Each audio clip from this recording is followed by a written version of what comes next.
Hello? Is this coming through? Excellent. Excellent. It's 2 o'clock somewhere. It's 2 o'clock here. Right, like this? Like this. Oh, it comes on the top. Yeah, okay. Well, welcome everyone. Thank you for coming to this first in our series called The Best Possible Death.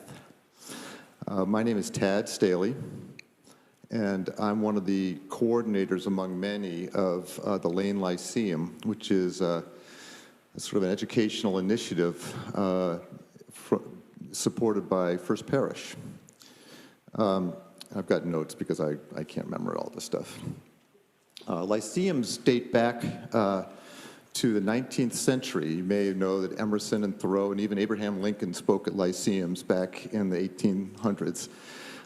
And from the beginning, their purpose was to engage a community in important topics of, theology, philosophy, politics, art, and so on.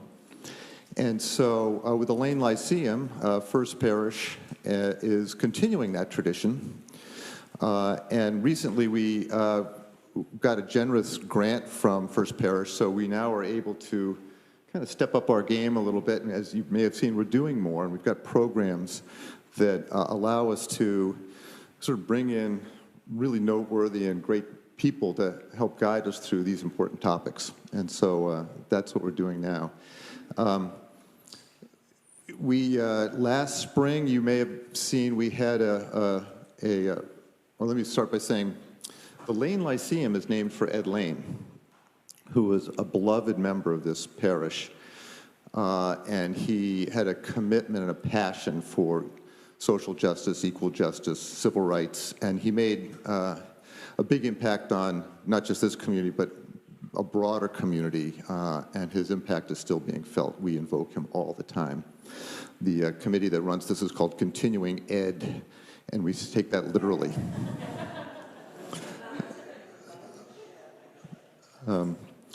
Last spring, we had a first series in the new Lane Lyceum, which was to focus on an issue of racial justice. Particularly, we're focused on slavery in the North and in Needham, and the repercussions that were still felt today. And that was a very useful and powerful program. Next spring, in March, we have another really exciting program planned on women's empowerment. It's around the 100th anniversary of the women's right to vote, and we're going to have a series of nationally recognized speakers engaging in topics from the suffragette movement to the Me Too movement.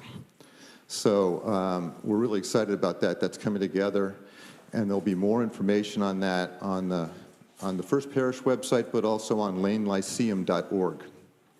So we can keep you abreast there. Let's see. But this is, as I said, this is a grant from First Parish to sort of generate much more sort of substance behind this Lyceum program. If you would like to donate to this so we can contribute our work, we have a simple donation jar out in the lobby, which you can get on the way out. Also on the way out, we have a program of the events that are coming up for this fall, and also Kimberly's book, which is available for sale.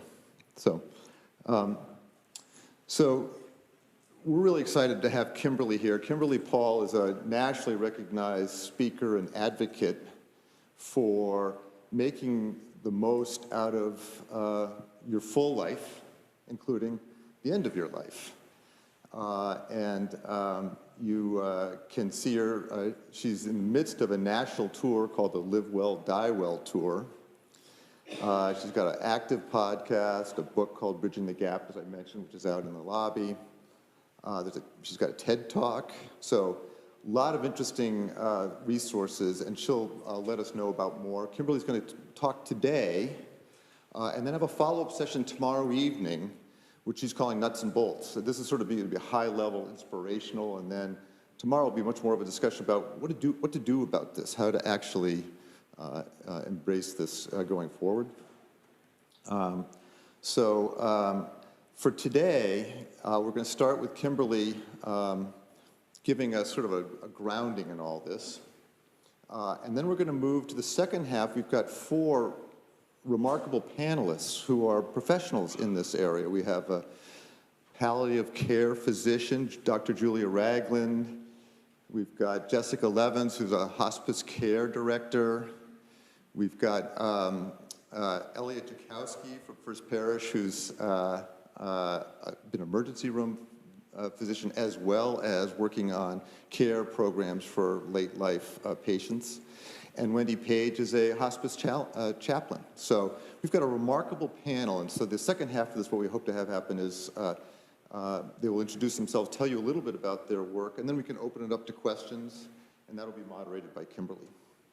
So without any further ado then. So thank you all for coming, and welcome, Kimberly. Thank you. Thank you. Hi, how are you? Can everybody hear me? Good. First of all, thank you so much for bringing me back to New England. I drove through in May of this year with my RV and my dog, and I did not see the vibrant colors that now are even shining strong within this cloudy day. I have never seen a New England fall, and it rocked my world when I was driving from the hotel to this moment. And what I've learned is the small miracles that are happening in my life as I tend to take advice of living outside of my comfort zone. First of all, I need to tell you, how did I get here?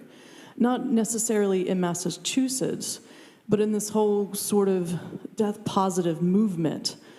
And because that was not the plan at all. I wanted to write for television and film, and I did. But I remember sitting on my parents' in my parents' house in Richmond, Virginia, begging them at the age of 18 to not send me to 4 more years of prison, because I thought I had served my time called elementary, middle school, and high school. And I did not want to go to college. I wanted to go to New York. I wanted to be creative, and I wanted to write and be production in television and film and Broadway. I lost that fight, and my parents pulled me aside, and not only did they say, "You will go to college," but they said, "This is a perfect opportunity to walk the bridge of adulthood, because you're paying for your college too." I'm like, I'm not sure I'm liking you right now, both of you. And then, of course, my father, who I am a daddy's girl, he taught me how to fly, and he's an adventurous of himself. He was a Virginia State police officer for 41 years. And so he brought me aside, and he said, "Look, when you go to college, I'm really going to be disappointed if you get an English degree." And I really thought, I hate you. I hate you. And because the feeling was so like, first of all, I don't want to go. You're making me. Second, you're making me pay for it. And third, you're now taking the one thing that excited me about even going, because Hemingway and Woolf and all of those people ignited a passion in me when I was young. Storytelling, they allowed me to escape the mundane halls called high school and make me realize that the world was just a lot bigger than I realized. So when I got to college, I had to pick a new degree because I was not going to disappoint my father, because I loved him. He's one of my best friends today. And so I had to pick another major, and I said, well, what am I going to do? And I thought, well, I'm sort of social. I have to work. Social work. Yep, that's exactly what I'm going to study.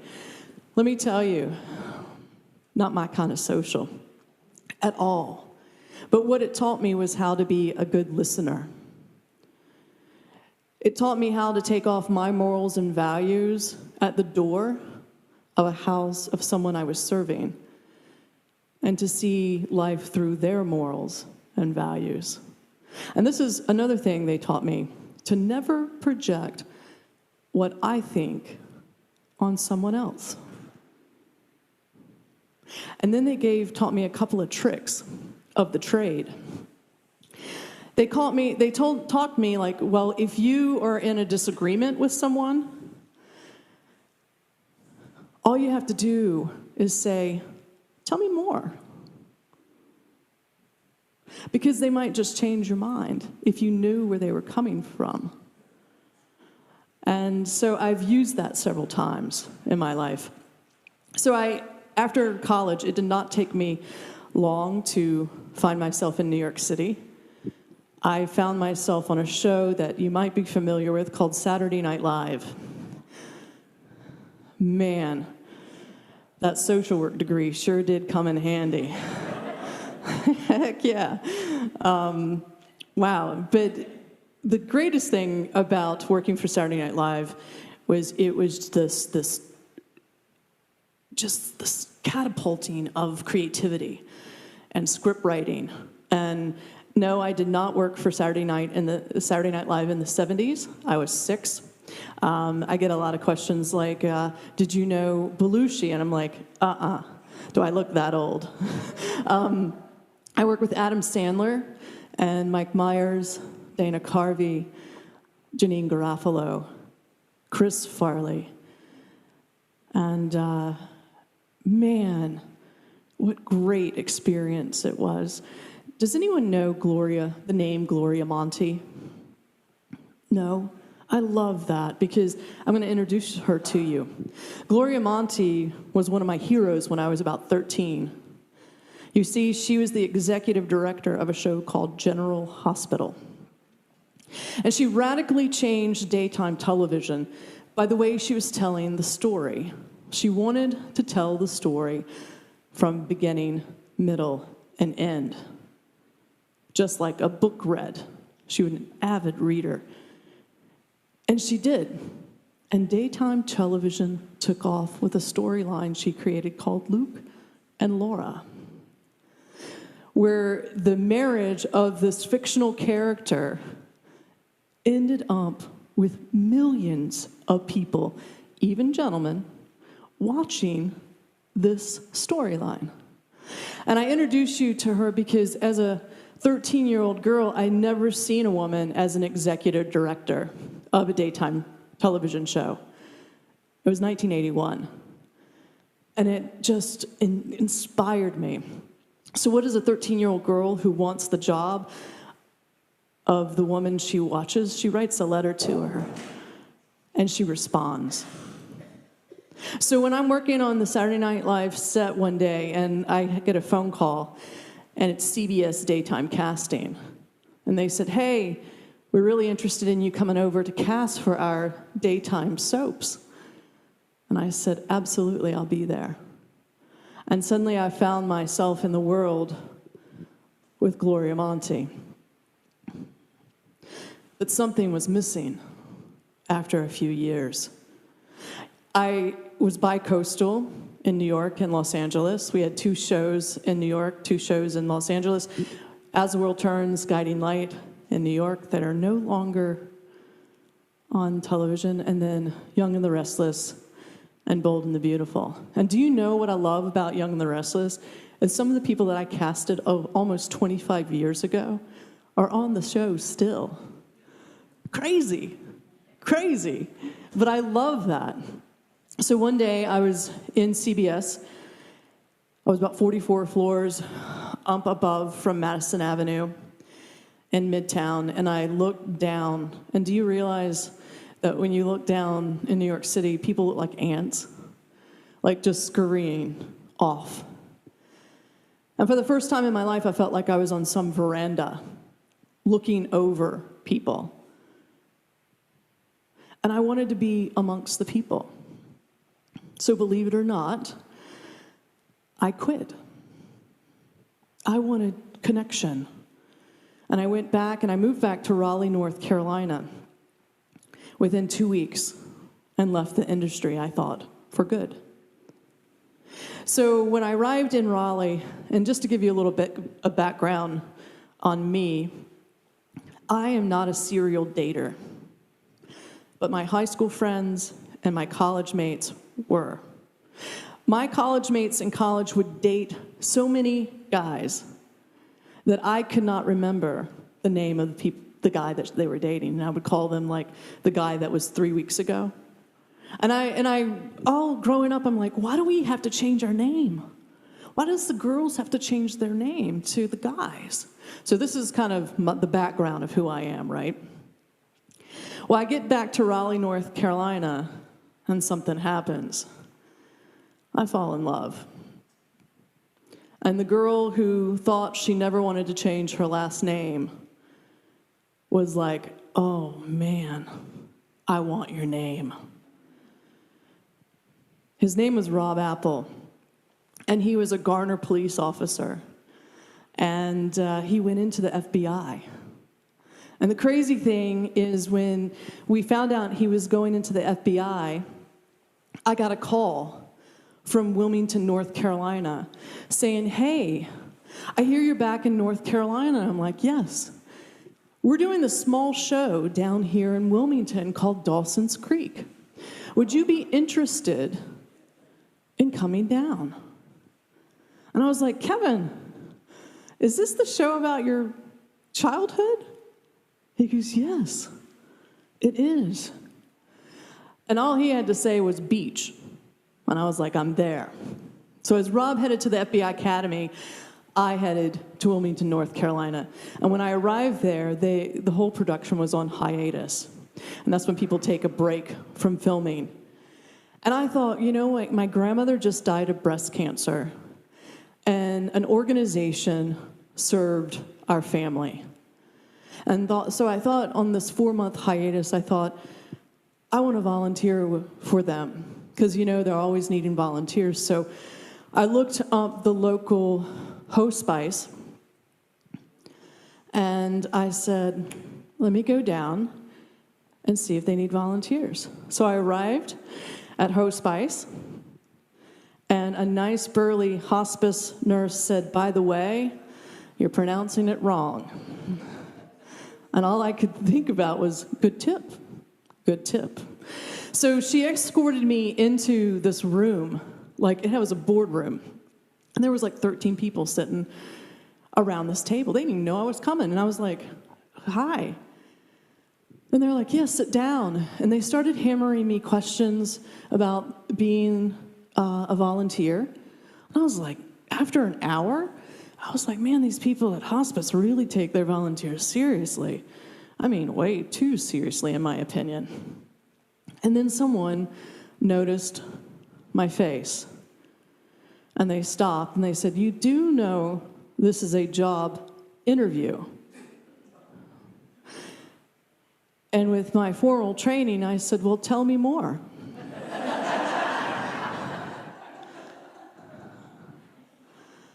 And they said, yeah, it comes with a salary. Wow. And benefits? Healthcare benefits? Yeah. And I was like, huh. And so in my mind, I was like, could I do this for 4 or 5 months and then go back to television?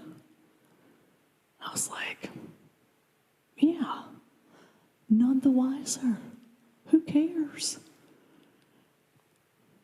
Anytime I say none the wiser, or I'm never going to do that, the universe opens up, comes and plucks me in between my eyes.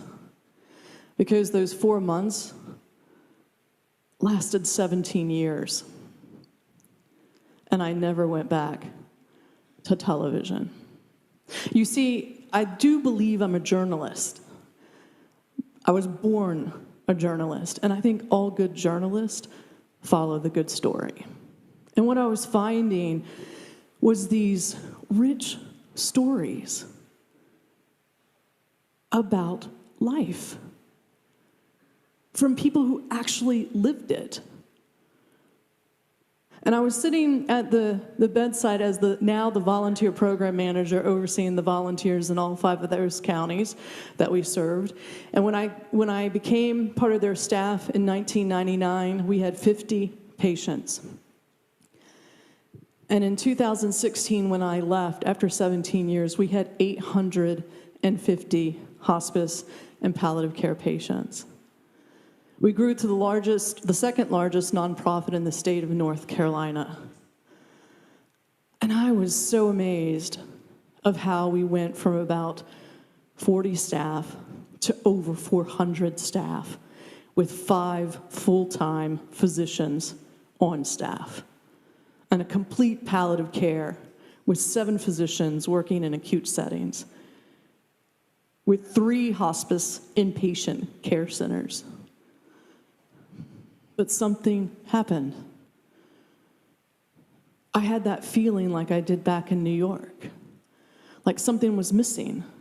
You see, the more we grew, the more we left our staff behind. The more we grew, Medicare started telling us exactly what we could and could not do. You see, we came from this place of hospice is a service for those who do not want to die in acute settings or take aggressive treatment anymore.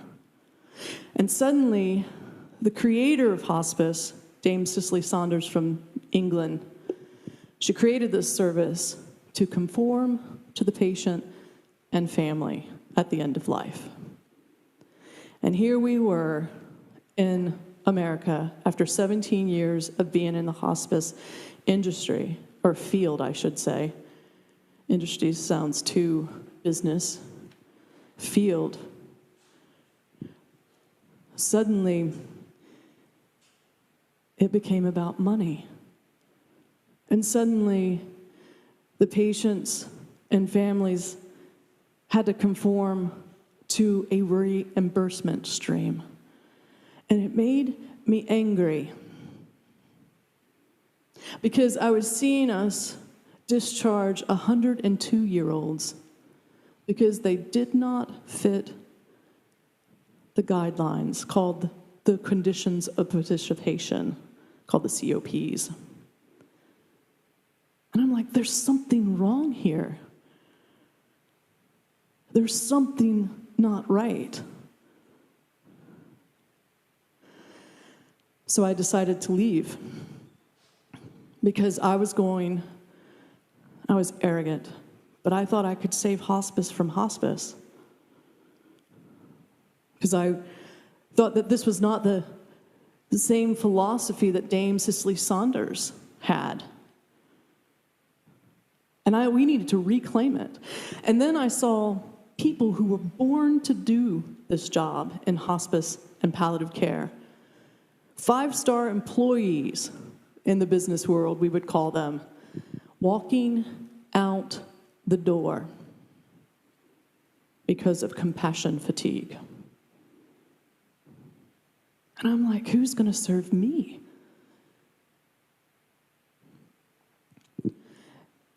So the day I resigned, you see, I only had one CEO. She retired, and we hired someone else. And 2 weeks after this person took the title, that feeling inside of me was like, I don't belong here anymore. I can do more good for this field that I love without the title or hooked to an organization. So I left. And I remember calling my father on the way out of the parking lot. You see, when I left that organization, I've never been back because it hurts too much. But as I drove away, I called my father, of course, being a daddy's girl. I said, Dad, I quit today. He's like, oh, what you gonna do? I said, well, this new thing is happening with podcast, and it's not that expensive to produce because it's a lot less work than film. And I think I want to reclaim hospice and give it to the community. He's like, is there money in that? I was like, no. I cashed in my retirement after 17 years. I was like, Dad, you still there? Dad. He's like, just one more question. Are you moving home? Are you moving home? He asked. And I was like, I sure hope not. He was scared that I was going to move back in with him and ruin his retirement. So I did start a podcast called Death by Design. And I know that's kind of in your face, but I think you're the only architects that you need to design an end of life that you choose, just like you're the architects to design a life that you are living now. So I thought after 17 years, some people might be willing to come on to my podcast. But I made a promise before I ever started this journey, which made my dad almost have a heart attack. I said, I will never take money for commercials for my podcast. I want you, right here in First Parish, to own my podcast. No one else. So you're never going to listen to my podcast and be interrupted by someone trying to sell you DME equipment or a hospice marketing that they're the better hospice than the one right down the street. I wanted you to have an opportunity to learn about services from palliative care physicians, hospice physicians, nurses, but get this, I didn't think it needed to stop there. I wanted stories like Adam Hayden's story to be told. He's 37 years old. Credit cards max because he has a 4-stage brain tumor, a wife, and 3 kids under the age of 8. And not only is Adam dealing with a serious illness, he's making a huge difference because he created an online support group for those with brain tumors and has told Washington that they're going to have to deal with him because no one should have to go into debt to live at 36. And then I thought, the woman who's been married for 50 years, when her husband gets dementia and there's no services that quite help her, I thought her story needed to be told. And then suddenly artists started really paying attention to this whole thing called life and death. And I was like, why are you studying death? And so I thought I invited them to come on to my podcast to really give everyone a unique viewpoint from their perspective. And so when you listen to my podcast, it's a conversation. And I say this to you. Take what fits and disregard the rest. Because this is yours. To talk to physicians as well as caregivers and as well as those who went through a situation that they want other people never to experience when they create crazy things like the final roadmap or Gathering Us. So these things came out. But after my book was, after the podcast was successful, I ended up thinking, you know what? My book really has to change because I wanted it to be a workbook. And I'm thinking, I cannot do a workbook about advanced care planning and teaching people about how to plan for end of life because that's not what I learned from the people who were facing an imminent death. It has to be about life. And so I thought their stories and how they inspired me to reclaim my life, as well as reclaim my voice in end of life, needed to be told. Their way. And so I wrote a book called Bridging the Gap, Life Lessons from the Dying. This is a year into my non-full-time, working down my retirement. The book was published April 13th, 2018. That just happened to be my grandmother's birthday, who's no longer with us. And so when the book was published, I have a couple of friends that used to be full-time RVers. But they're now on a boat full-time, doing the Michigan Great Loop or something like that. And they were coming through the intercoastal of North Carolina. And they said, hey, why don't your book is out, come by the boat, let's do a little photo shoot, and we'll chat.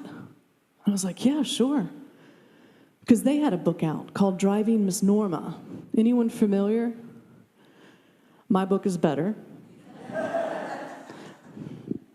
No, but this is what's crazy about Driving Miss Norma. It's an excellent story about how a 90-year-old woman said no to treatment and yes to living. You see, Tim and Remy, my friends, when they were full-time RVers, showed up in Michigan to check on Tim's parents. And when they showed up, Tim's dad was actually very, very ill and was admitted into the hospital and eventually died in the hospital.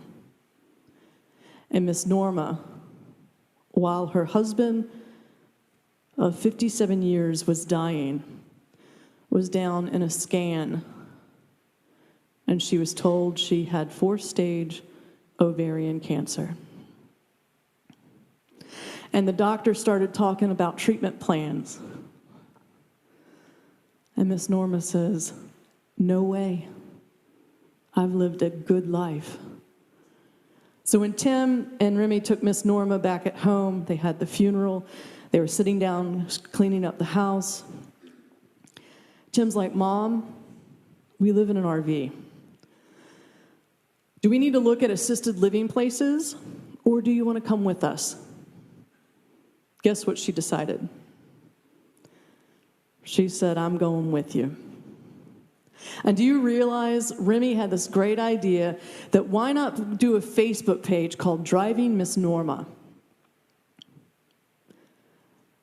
And Tim said, Remy, you can do it as long as it doesn't get crazy. He was a real private person. Remy thought only family and friends would follow during the last year of Miss Norma's life. I think the last time I checked, 3 million people were following them, and almost caused Remy and Tim to divorce. But this is the thing. Why are so many people interested in a 90-year-old woman who said no to treatment and yes to living? She spent the last year of her life going around America in an RV. And because of the Facebook, which exploded, people started calling them and saying, hey, I have a hot air balloon. Has she ever wanted to go up in a hot air balloon? And suddenly they were like, well, yeah. Please come by when you're in Florida. Or the LA Lakers recruited a young gentleman who was raised by his grandmother who had passed away, and she sat where this new NBA star's grandmother would have sat and watched his first game. It gives me chills. And then someone called Ellen DeGeneres called. I don't know if you're familiar with her. She said, look, I really think Miss Norma needs to come on television. And Miss Norma was like, Miss Ellen, I'm way too old for that. She found out she had a book deal about 3 months before she passed away in Washington State in the RV with palliative and hospice care. So after she passed away, Tim and Remy were like, let's sell the RV, let's get a boat. And so here they are passing through my hometown and wanted to meet about my book and talk about their book. And so we did. And when I was there, Tim said, I have the greatest idea. I think you should buy an RV and go state to state and tell these stories. And I said, Tim, there's no way in hell I would ever do that. First of all, I can barely drive my Honda. There's no way. I'm not you. I can't do that. And he goes, well, you need to really think about it. And I was like, no. I was, not going to do it. And we chatted, and while I was there, they told me that they just signed a Fox Searchlight movie deal for Miss Norma, and it's coming out in the next 18 months. So now there is going to be a movie about a 90-year-old woman named Miss Norma because she said no to treatment and yes to living. Bizarre. So after that night, I packed my car and I went to Raleigh to see my college mate. And I don't know about you and your experience, but college mates are brutally honest with you, right? Because they have pictures that you do not want to see on Facebook. And I said, yeah, Tim and Remy said I should buy an RV and go state to state. And of course, my best friend was like, you're going to really increase the hospice population by doing that. I was like, I know, I'm not a good driver. Plus, it's a house. No way. And then I said this, until God himself shows me a burning bush, there is no way I will ever do that. Sally was a smoker. So we went out on the front porch and she lit her cigarette.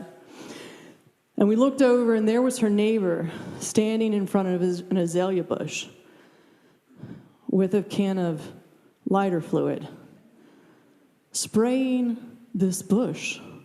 And I looked at her and she looked at me and we looked back over there, and with one flick of a match, that azalea bush became a burning bush. And I look back at my best friend from college, and she says, guess you're going on tour. And I was like, wait a minute, let me go talk to this guy. And I was thinking maybe she had called the neighbor or whatever. But I went over to the guy and I said, hey, now this neighbor has never met me. I said, what are you doing? And he kind of looked at me and he said, I'm burning a bush. I was like, yeah, I see. I said, but why are you burning it right now? Always trying to find a way to back out of this, like what I just said. He goes, my wife has been after me for 3 years to burn this bush. And I was just in there, in my house, getting ready to watch the Cubs. And my wife came and told me what a lazy husband I am. And the one example she mentioned that I had never burnt down the bush. So I thought the best way to handle this and to watch the game was to go into the garage, get the lighter fluid, and burn the bush. And I was like, but you don't understand. And I told him, and he barely looked at me, and he said, good luck on your tour. Within 2 weeks, I had rented out my house, because I do believe when you ask God for a sign and he gives it to you, you better do it. And that's how quick it connected the dots. I asked, I received, and within 2 weeks, I had bought an Amelia del Sol, a 29-foot RV. And my pal, my German Shepherd, and I were making the plot to go state to state to tell the stories over the last 17 years that I learned. I had renters for my house, and on one day I was walking Haven, my German Shepherd, in the park right down the street, and my phone rang. And it said Vermont on there. First of all, I don't even know who lives in Vermont. It gets 30 below in Vermont. I don't really know anyone who lives when they get 10 months of snow out of 12. But I was like, let me answer it. So I answered it, and I said, hello. And this lady said, hi, I'm Senior Vice President of Cabot Cheese. I'm from the South, people. I'm like, so? But I was like, oh, great. And she said, I heard about your tour. I was like, what do you mean you heard about my tour? Yeah, she said it was really funny because a friend of mine has her best friend in Pennsylvania that has a cousin that lives in Raleigh that has a daughter married to this guy that supposedly are neighbors of you, and they're really ticked off about the RV parked in front of your house. And I was like, oh, really? But she said, after I asked why and what you were doing, I had to talk to you. Because we at Cabot Cheese believe in free end-of-life education. And I like what you're about to do. I was like, thanks. She goes, well, we really would like to financially support you. Tell me more. And we want to wrap your RV with a wrap, and we think you should get other sponsors. Okay. And wherever you go, we'll send some cheese. I'm like, great. I like cheese. And I said, but Miss Roberta, I don't think you really understand what I'm trying to do, because cheese has really nothing to do with death. And she goes, wait a minute. We're owned by the farmers. We're a co-op. And we have taught our children about the life cycle of living and dying every day on the farm. And we thought we could help you. And I said, yes, you can. Yes, you can. And they became the premier sponsor of the Live Well, Die Well tour. I have 33 sponsors on this tour, on this RV behind me. Do you know what it's like to drive down I-95 with an RV with 32 sponsors about death and dying? Because I'm a Southern girl. We're supposed to wave to everyone that goes by, right? So as I'm heading on I-95, I look over to who's passing me and saying, hey, what's up? And I'm like, they have their mouths open like, what are you doing?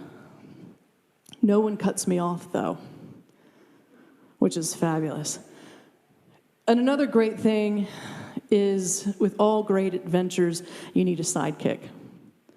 And Haven was very sad that she is not here today, but she has gone to 36 states. We are now in San Antonio, Texas, and she is at camp recovering from emergency surgery this week from a cancer tumor that exploded on her leg. And I cannot tell you the miracle that happened with the vet. Tumor gone, good marks, and she is now running in the yard in San Antonio with the other dogs. Amazing what I'm finding on this trip. Amazing. But let me tell you, when she's with me, I have to admit, she thinks I'm the sidekick. And we talked about Cabot, and this is where it's really happening for me. The triangles are where I've been. I told some of you I drove through Massachusetts back in May. I went to Boston Commons on Memorial Day to see all those flags. Blew my mind. Haven was with me. And here we are in San Antonio, and the round dots are the scheduled events as we head west. If you really look at it, you can tell that I am running from the white stuff called snow. Because I've hit a building in Chicago on a clear day, And I figured that I don't want to test fate with the snowy weather that you guys get. I will say, though, in July, I woke up in Vermont, and it was 48 degrees outside. So what does a southern girl do when it's 48 degrees on a cool morning? You get out the winter coat and the scarf and the gloves and the hat. And I'm walking my dog, and everybody's in tanks and shorts looking at me like, what are you? I'm like, I'm from the South. This is my winter. So remember that boy I told you about? I want to share our story with you. This is chapter 7 in my book, and I'll read an excerpt. Because you see, in 2004, another production came through Wilmington called One Tree Hill, and I was really thinking about leaving hospice care. I was done. I was tired of crying, getting to know people, and then letting them go. And then something happened to me personally. Everyone has a story about how they end up where they are. Circumstances, happenstance, and a very special person transformed my life almost 20 years ago and ignited a passion that I'm now living. I met a guy who was a Garner police officer. His dream was to one day become an FBI agent. I call him Apple. No relations to the computer, by the way. Our relationship was full of respect and love and laughter. It was just amazing to be in love with someone. But the greatest thing was he rarely watched television. He loved to cook and rock climb. He considered nature his church. So when Rob was accepted to the FBI Academy, he chose to dedicate his time to becoming the agent he dreamed of as a child. We mutually agreed to briefly halt our relationship, making promises to reconnect after his graduation. I had professional aspirations of my own. I was heading to Wilmington, North Carolina, I thought, to work on Dawson's Creek. Our last weekend together was just magic. I remember clearly driving away in my Jeep Wrangler, heading east, and watching his Del Sol disappear in my rearview mirror as he headed north toward the FBI Academy. I felt overwhelmed and grateful at the same time. I was so thankful for the emotions I could feel toward another human being. I was not afraid, because I knew in time we would be together again, because he was the one. But that was the last time I ever saw him. There were no cards, phone calls, or emails after that last weekend. What I thought was a pause in our relationship, allowing both of us time to obtain our individual goals, was actually a breakup, and I was devastated. But I did move to Wilmington in an effort to work with the film and studios again. But they were on hiatus, so I took a position with a hospice organization overseeing their volunteer program. It was a temporary position, or so I thought. My life seemed to be gaining traction. I was working full-time, living at the beach, and meeting new people. It had been 4 years since my relationship with Rob had ended, when a coworker at hospice asked me to be a bridesmaid in her wedding. Let me just stop there. When you have a broken heart and some coworker asks you to be in a wedding, it is the last thing you want to do. And then, you might know this, they make you buy the dress to wear in the wedding. And then you see the dress and realize you will never wear it again. I'm like, this is weird. This is insane. Who would do that? Me, because I loved her. And in the South, I'm sure you have them here, we had this thing called a rehearsal dinner. Yeah, because they're going to suck the life out of your entire weekend. And don't forget to bring a gift again. The crazy thing is, I didn't want to go, but I did. And it changed my life. You see, I was someone before the rehearsal dinner, and I was someone after the rehearsal dinner, because this is what happened. The night before the wedding, I arrived late to the rehearsal dinner, overlooking the Atlantic Ocean. The Oceanic restaurant at Wrightsville Beach is truly magical. Running in, I picked a random table, struck up a conversation with a lovely group attending the dinner. They were complete strangers to me. Making small talk, a lady next to me mentioned her husband used to work for the police department in Garner, North Carolina. Without much pause, I said, I used to know someone that worked for the Garner Police Department. Who? She asked. Rob Apple, I responded as casually as I could. Wow, she said as she continued to eat. Now that is a sad story. My mind began to race.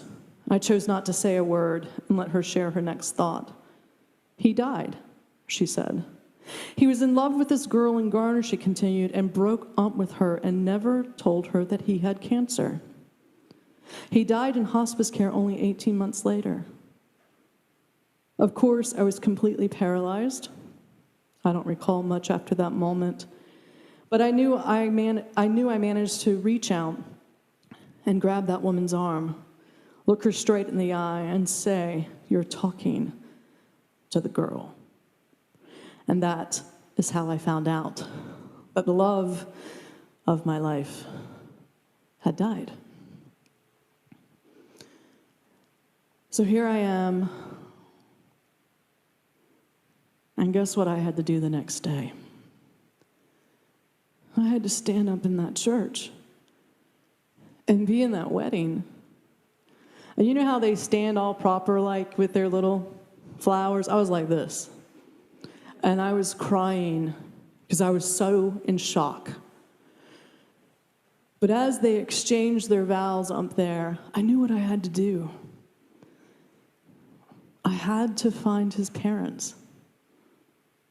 And I did. And I actually went to see them. You see, Rob was born on June 2nd, the same day as his father. And they were getting ready to celebrate the 4th anniversary. So when I tracked down his parents, I just used this search engine called Google, and I found them. And so I called, and I said, "This is Kimberly Paul." She goes, "Oh dear, you finally know that Rob died at the age of 30 from melanoma." And she immediately invited me out. And so within 4 weeks, I was on a plane going to meet his parents for the very first time because we were in North Carolina, they were in Indiana. We just never had met face to face. And his mother picked me up at the airport. And as we rode the 20 minutes to Bluffton, Indiana, she said, "There's a few people that want to meet you." I'm like, "Who?" "Rob's grandparents." I was like, "Of course." "And his sisters are coming." I was like, "Okay." "And some of his high school friends and some FBI agents." I'm like, "Whoa, all right." But she goes, "Before they descend on the house, I need to show you a few things." So when we got there, she took my hand and guided me into her bedroom, where on her dresser was this picture of her son and me looking about 12 years old. And she goes, "There's one more thing." She opened the garage door, and there was the Del Sol we dated in.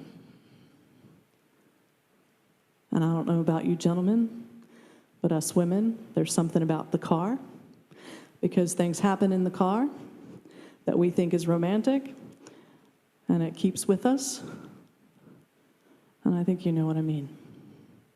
And I said, "Can I sit in it?"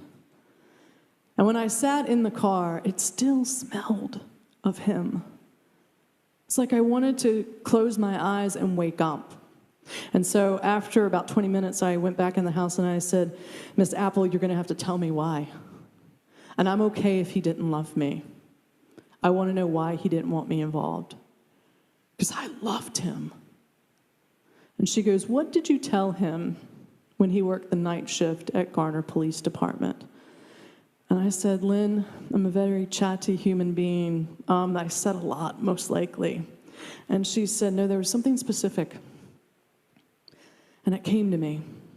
You see, 6 months before I ever met Rob Apple, A friend of mine in high school, Brian Butler, died of bone cancer at 24. And I was grieving because the doctors took him piece by piece and never told him that he was dying. 27 surgeries later, he didn't even look like Brian, and he still died. I was grieving him still. And so when Rob would work the night shift, I would tell him this: hey, my dad's Virginia State Police, I get it. You're going to protect the community. Just be careful, because I don't think I could lose anyone else right now. And Rob's mother said, he heard you, and he chose not to tell you. A lot of people want to romanticize this. Wouldn't that make a great Hallmark movie? Man, this is my life. But you're also talking to the girl that thought the boy did not love her. And she found out that the boy loved her more than she ever imagined. But this is also what I want you to remember. I still was not told the truth. And it haunts me like my shadow. And that's why I feel like truth is so important in life as well as death. And this is a little bit of why I'm on this journey. I forgot to ask for a timekeeper. How are we doing on time? And we want an hour for the panel? Okay. So, quick. I know this day that I just projected up there, have some of you, you've experienced some hardship on that day, just like I did. Can you raise your hand if you lost someone on that day besides me? No one? It's the reason the Brooklyn Bridge is on the cover of my book, because my family walked across the Brooklyn Bridge in search for their children on that horrible day. And I'm down in Wilmington, North Carolina, watching the whole thing happen. And it took 11 years to rebuild Tower 1 and the memorial. And as I remembered, I thought, wait a minute, there's something extraordinary that happened that day. And I was like, here I am in healthcare. And one of the biggest lessons of 9/11 has to do with end of life and healthcare. You see, every person who was in those towers and on those planes and in the Pentagon, they did not wake up knowing they were going to die. Do you agree? It was unexpected, tragic day for all of us. And never say you didn't lose anyone on 9/11 again, because you absolutely did. Every one of those people who died, we lost them. But this is the crazy thing. In all that stress of that plane or the tower or the Pentagon, what did some of these people do? Some of these people, in the most stressful time of their life, found a phone. And they called those who mattered to say, I love you and goodbye. And then I was thinking, as I'm sitting there, now the VP of Communications and Outreach with the second largest hospice in North Carolina, thinking, oh my gosh. Is that a human impulse at end of life? That when you know you're going to die, you want to reach out and tell someone you love them and goodbye. And we in the healthcare system, we have a very hard time telling people they're dying. But yet the person who is facing end of life, they know they're dying. And the family who sees the patient, the weight loss, the sunken cheeks, not eating, sleeping. But when they go to their doctor, and the doctor says, we still have this we can do, we still have this we can do, they go against their gut and do more treatment. And do you know where the majority wind up? In ICU, on a vent, never having the opportunity to say, I love you and goodbye to the people who matter most. And it horrified me that the most valuable lesson from 9/11 we are not practicing every day. This past summer, I had the privilege to read a book called City of Girls, and by Elizabeth Gilbert. And really, the book was great, but this quote kind of resonated with me. It says, "This is what I found about life. As I've gotten older, you start to lose people. It's not that there's ever a shortage of people. It is merely that as the years pass, there comes to be a terrible shortage of your people. The ones you loved, the ones who knew the people you both loved, the ones who know your entire history." And I think that was so relevant for me because I've lost really people who've known me all of my life. Unfortunately, my parents are still living.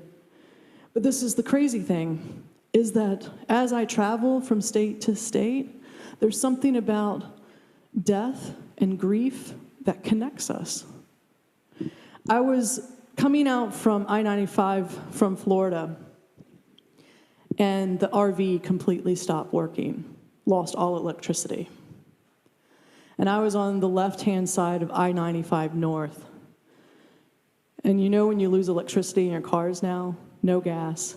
You kind of guide yourself over to the side of the road, crossed 4 lanes of traffic, and I'm sitting there, finally made it, and I'm singing some bad words because it's a brand new RV, and I'm like, holy crap!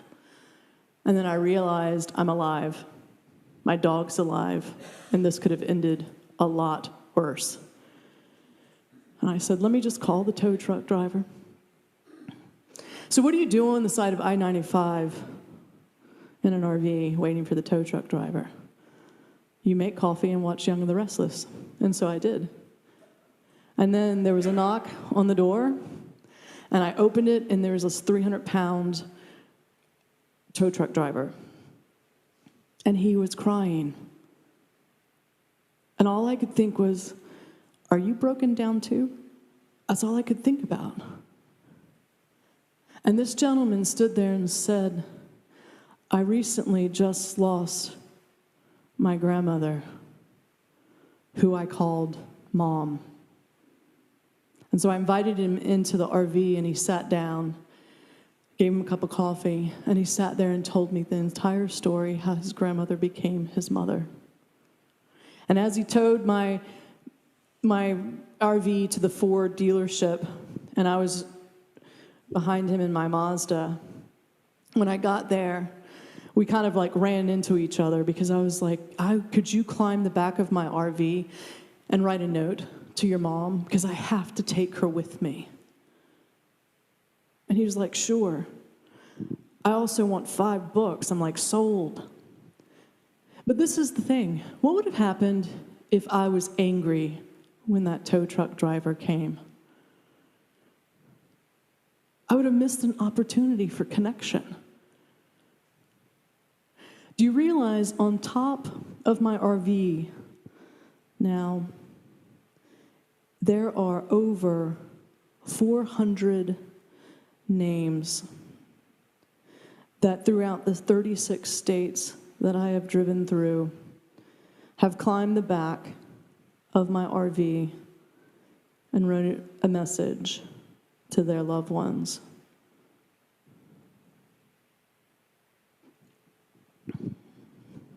It's about connection.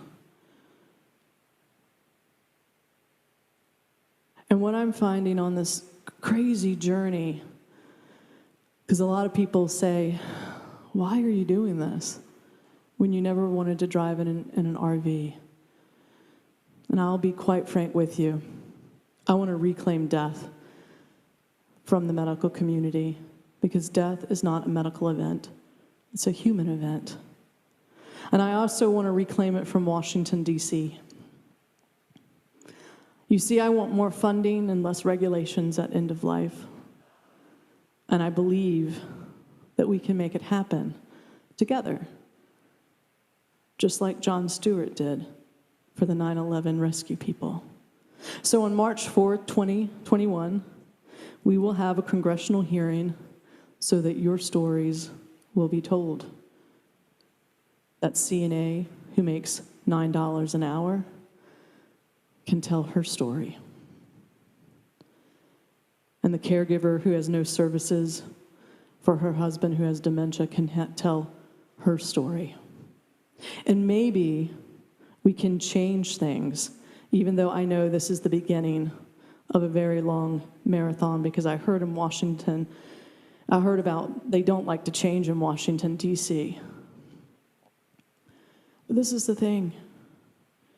Never in another time have we had so many people entering the Medicare, on the Medicare benefit. The baby boomers are coming 10,000 a day. And get this. Who's a baby boomer in here? Raise your hand. Well, you guys, you're the only ones that ever changed healthcare. Because in the 60s, late 50s, early 60s, you changed how we brought babies into the world. You said we're not going to do this anymore.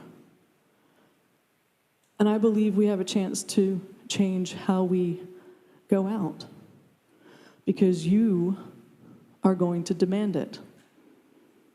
And for the second time in healthcare, I think they're going to conform, because there's so many of you. Also, I want to create a benefit that takes care of those taking care of the dying, because we have a huge amount of compassion fatigue, and people are leaving this field so much that I'm scared that I will not have any of them at my bedside. And we have to take care of them. They are special human beings. And so I'm asking you to join me on March 4th if you plan to die. Come with me and tell your story, because I think I'm a limited human being, but together we can be unlimited and at least have our voice heard. Because I'm really tired of people who get free health care telling us how to practice, especially at the end of life. One other, I'm going to skip through this really quick, because I want to show you one more slide, and then I'm going to bring our panelist up. This is the greatest lesson I learned from the dying. That time is not measured in length. Whoop. Whoop. That it's measured in depth.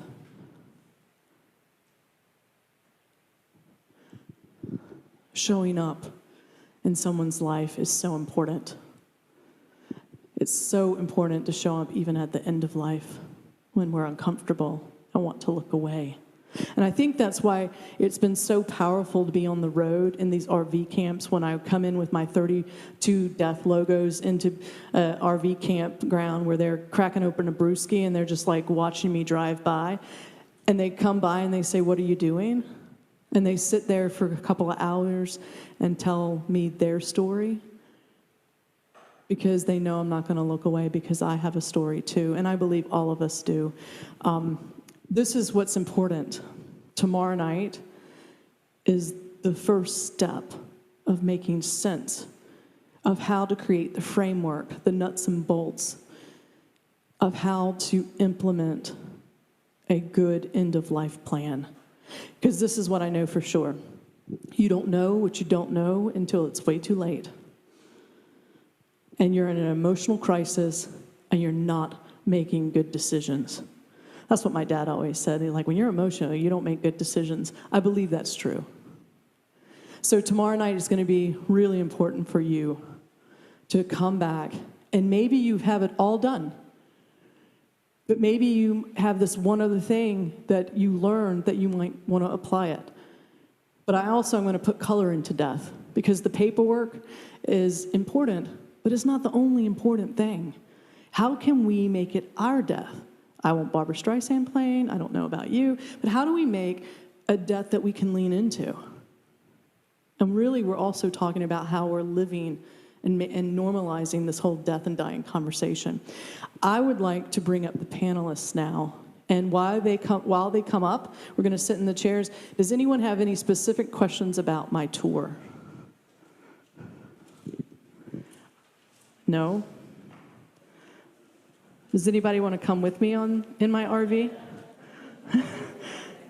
So I am in San Antonio.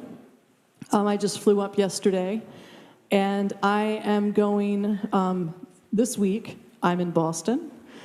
Tuesday, I'll fly out to Indiana, and I'll come back to Boston, and then fly to San Antonio. And it's really the speaking engagements that are helping support financially the tour. But I'm in Texas, and I'll be in Texas for a good rest of the month. I have family there for Thanksgiving. So I'm hoping to hit New Mexico, and I'll be in Vegas for Christmas. Any other questions? Well, what I'm going to do is I'm going to allow each of our panelists to have around 5 minutes to tell us who they are and who they work for and what does that mean to you. And I'll start with the pretty girl in the yellow. Yellow's my favorite color, so I have to start with you. My name is Jessica. I am a hospice nurse, the clinical manager for Hebrew Senior Life's Hospice, which is right up the street. My name is Jessica. I'm the clinical manager for Hebrew Senior Life's Hospice, which is sort of just up the street up there. I didn't realize how close it was. But I'm kind of living in outside of my comfort zone right now, as she has said. I'm not a public speaker. I'm very happy being bedside with a patient and kind of working behind the scenes, invisible.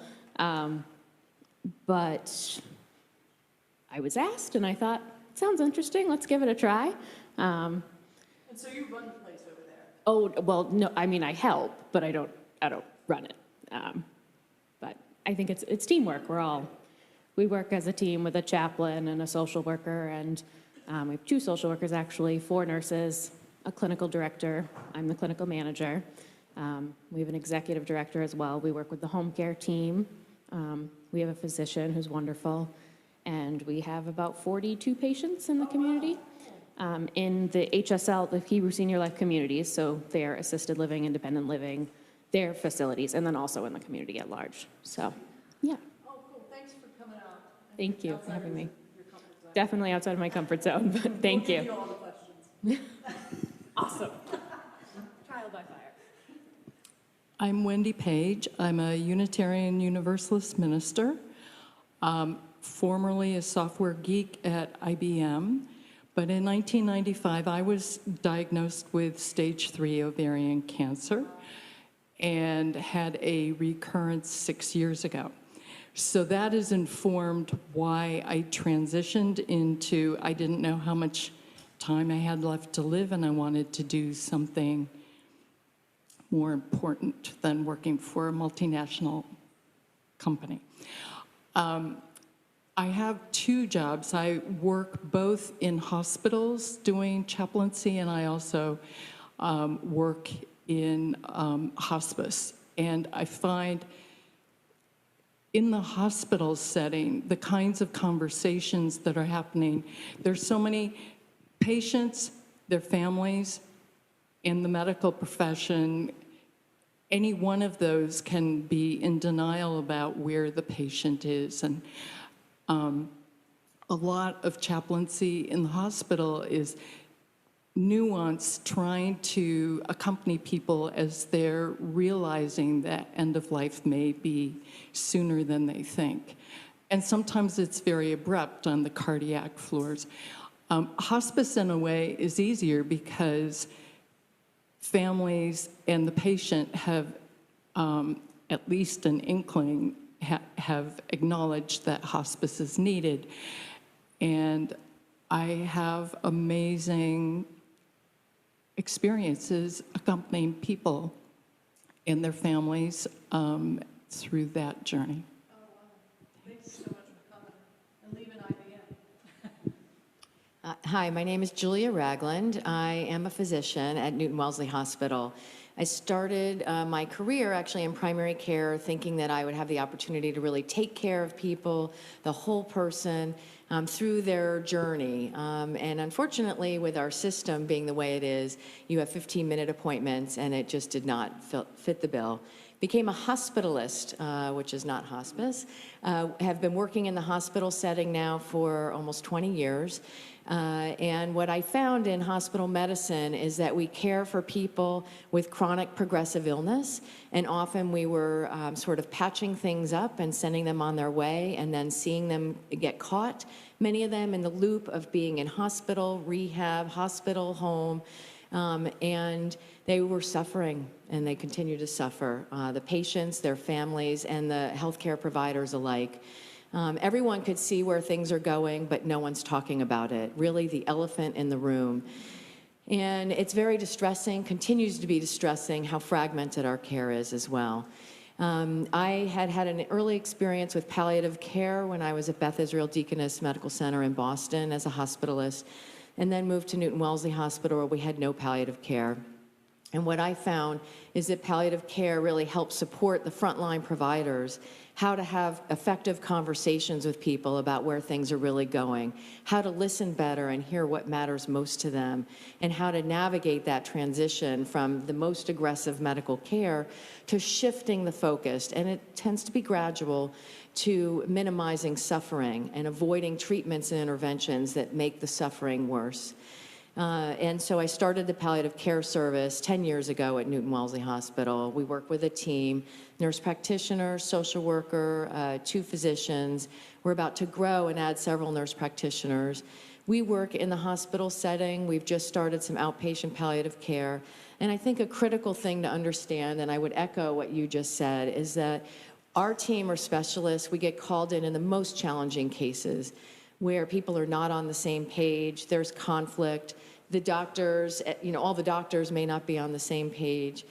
But the reality is there are so many people that are suffering and struggling with chronic progressive illness, and unless they're ready to transition to solely comfort care, which is really when hospice comes in, we are doing, as a system, a terrible job of palliating, helping people to decrease their suffering. And so a huge part of what we do, in addition to working with the patients and families we're called in to help with, is education. In my current role, I'd stepped down as director a couple years ago, as director of palliative care education. So I'm happy to be here. What we do is really train all of the frontline providers on the importance of communication in serious illness, how to be better listeners, and how to help them to know whatever services there are to minimize physical suffering, emotional suffering, spiritual suffering. And I'm going to pass it over. Thanks. I'm Elliot Chakowski. A lot of you know me from First Parish. So I've been a physician for almost 40 years. First part of my clinical life was as an emergency physician. And so my connection to this story is I would see the outcome of lack of planning and lack of sort of consensus within the family about end-of-life issues. And what I know very well is that medicine is very protocol-driven. It's very defensive. And when someone comes into the emergency department because someone at home panicked and called 911, that patient was most likely going to wind up in the hospital, most likely not leave the hospital, die in the hospital in a very unfriendly and unsupportive environment in many cases because hospitals are chaotic and they don't have the resources to support the kind of dignified death that many of us would like. So that was one part of my experience. The other part of my experience was, and second part of my professional life, was as a medical director for Blue Cross Blue Shield in Massachusetts. And I wore a lot of hats in that organization, one of which was to be part of the development of what we called an advanced illness program, which does pretty much, or did pretty much what you folks have described as the work that you do, except we were doing it telephonically.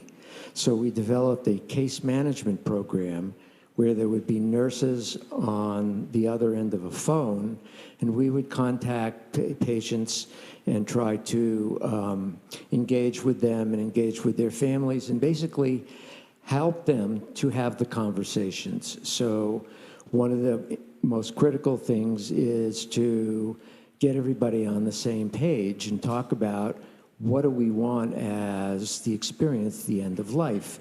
And often we encountered families where there was unresolved conflicts in relationships, and there was guilt amongst the kids, and the brothers and the sisters disagreed with each other, and it wasn't at all what the person who was dying really wanted.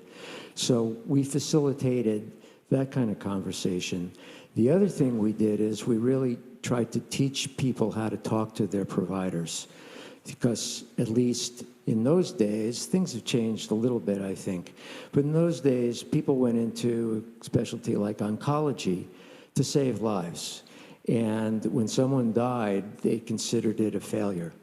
And so one of the components of the program was to teach families and patients what questions to ask so that they were actually able to elicit from their providers what their prognosis was and what the plan was, and to ask what happens at the point where there are really no more treatment options, or the consequences or complications of the treatment are worse than the disease.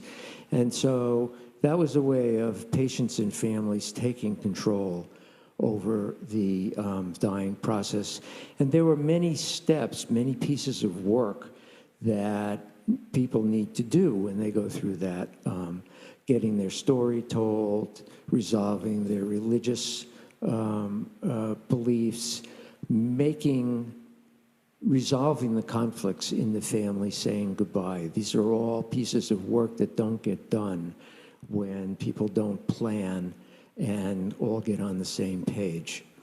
So it was a very rewarding experience to be able to develop this. And this was, a decade or two before this became a really present and out in the open conversation.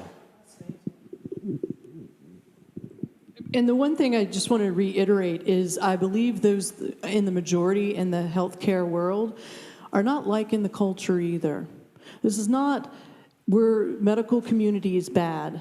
They realize that the system is broken at end of life, and they do their best. And you've heard some of the anguish, even from an emergency doctor's perspective, palliative care doctors, and even a chaplain, and right down to someone who actually does hospice on a daily basis.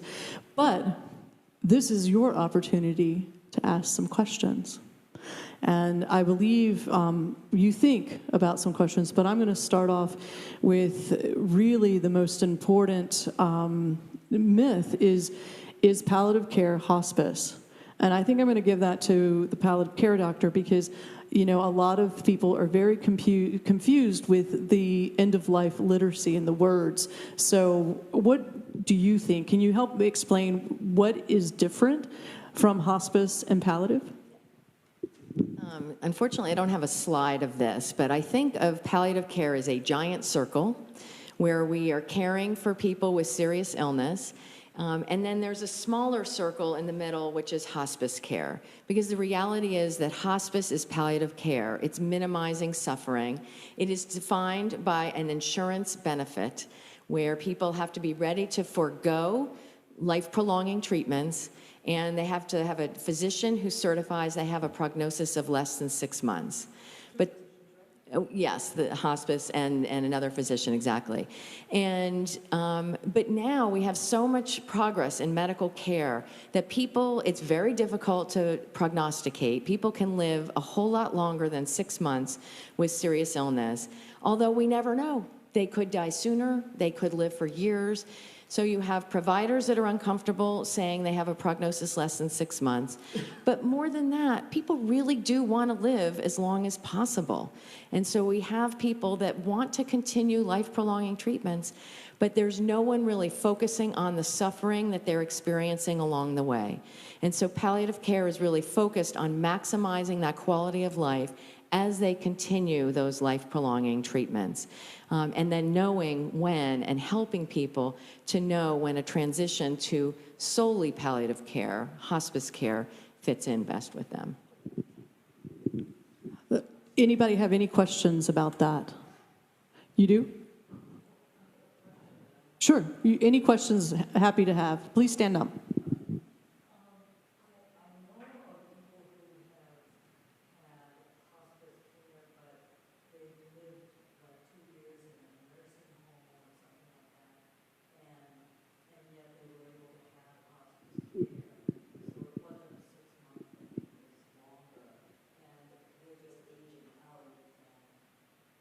Sure.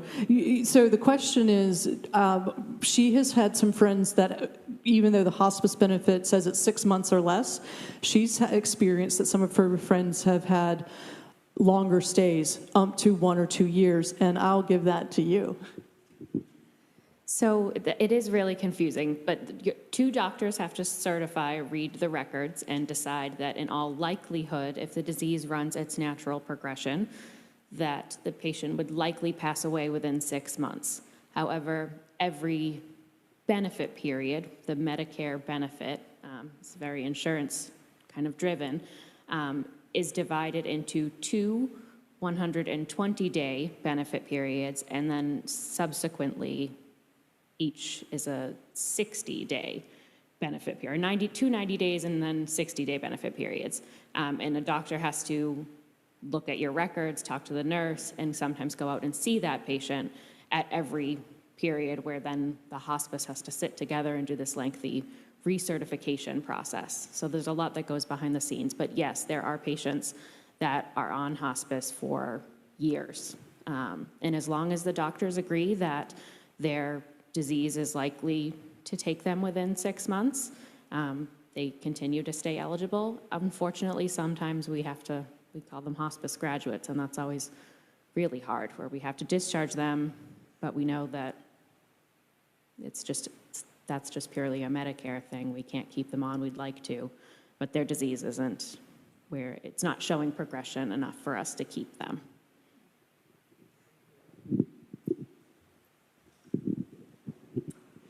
The interesting thing is that studies have actually shown that when people enroll in hospice, when they accept hospice, they actually live longer with better quality of life than if they had declined it. I think that was from a North Carolina university called Duke, my hometown. I have a question for you before we go on to another audience question. What was it like to be a patient, and what did you learn that totally changed how you saw the services? Like, for instance, but prior to getting sick, what did you think about the system? And then after getting sick, what did you think about your experience? Well, I think of my illness impacting what I'm doing today, and I also think of what I've learned going back into making me a better patient. I decided back in '95, because the prognosis for stage 3 ovarian cancer is pretty dire, to do everything that I could in Western medicine, but also do as much holistic stuff. I did acupuncture, I was vegan for 2 years, I just did a lot of different things. What I have learned now through my training is I have really candid conversations. When I went back to my oncologist when my cancer recurred 6 years ago, I had lived for 18 years with ovarian cancer. That was pretty amazing. So I had a conversation with her saying, so now what? Is this, the 2-year plan or the 20-year plan? And I said, I'm pretty close to retirement age. Should I just spend all my money and, travel the world and stuff? And she said, and I tell my patients this all the time, do what's most important in your life first. Don't wait. And don't spend all your money. Because you never know. You never know. But what I do I know she's emotionally attached to me. She was just getting out of her fellowship. I've been a lifer for her. So I talked to her, and I talked to my oncology surgeon, and I talk about being realistic, and I talk about denial, and I talk about how important it is for me to get an early heads up when they see that the options are more limited. And so I also take somebody with me for the important conversations, because I will write 3 sentences down and they will have 5 pages of notes. You just can't have the conversation and stuff it's very emotional. So it's hard to keep track of everything. So it's always good to have somebody else there. That's a great point. Does anyone have a question? Or I'll keep going. Yes.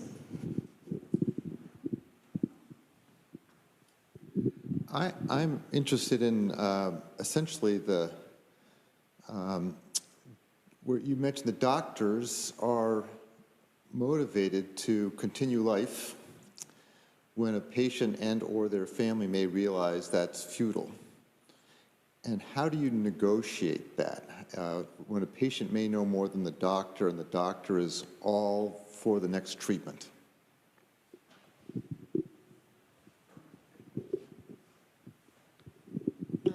So I think it's so important for you to advocate for yourself or have someone with you who can advocate for you. This system is like a tidal wave moving towards more interventions and the assumption that the only goal is to live as long as possible.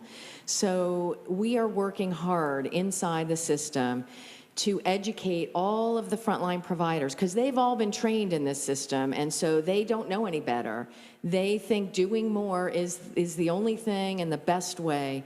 And we're educating from within how important conversations are, how important it is to not just think about and present the best case scenario, but to let people know that it also could be, I hate saying worst case, but you get the idea, best case, worst case in terms of longevity.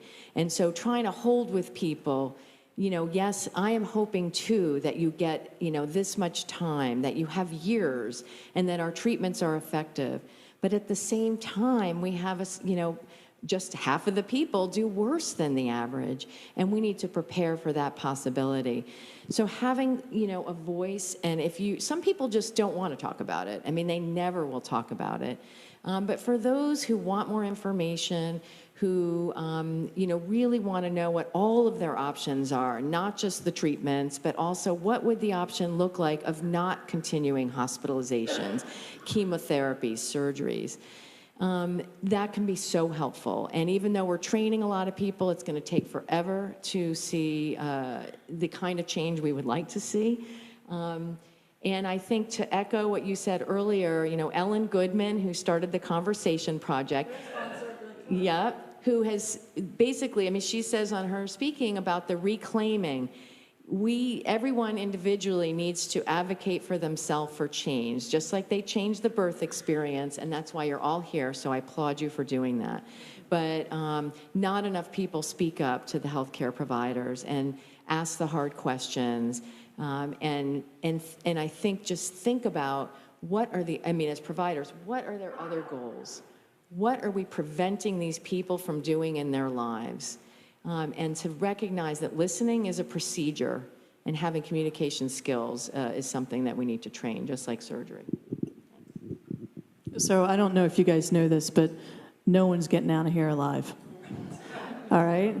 But this is the thing. We're all going to die, but I think we have a say in how we die, if we're lucky, because tragedy happens all the time.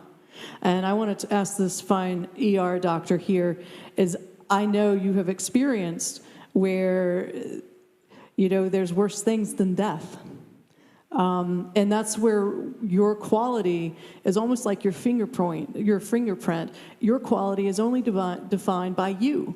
So you have to know what that means, because I don't know if I want to prolong my life if I'm going to have, a colostomy bag and on dialysis the rest of my, I don't know.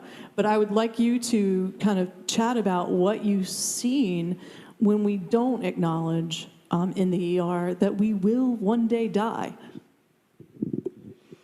So a typical scenario might be that this doesn't happen every day, but it does happen from time to time, is there's a patient who has a terminal illness, and the family is involved, there are other people around, but they haven't been really clear. They haven't had a conversation about the way in which they want to experience their death.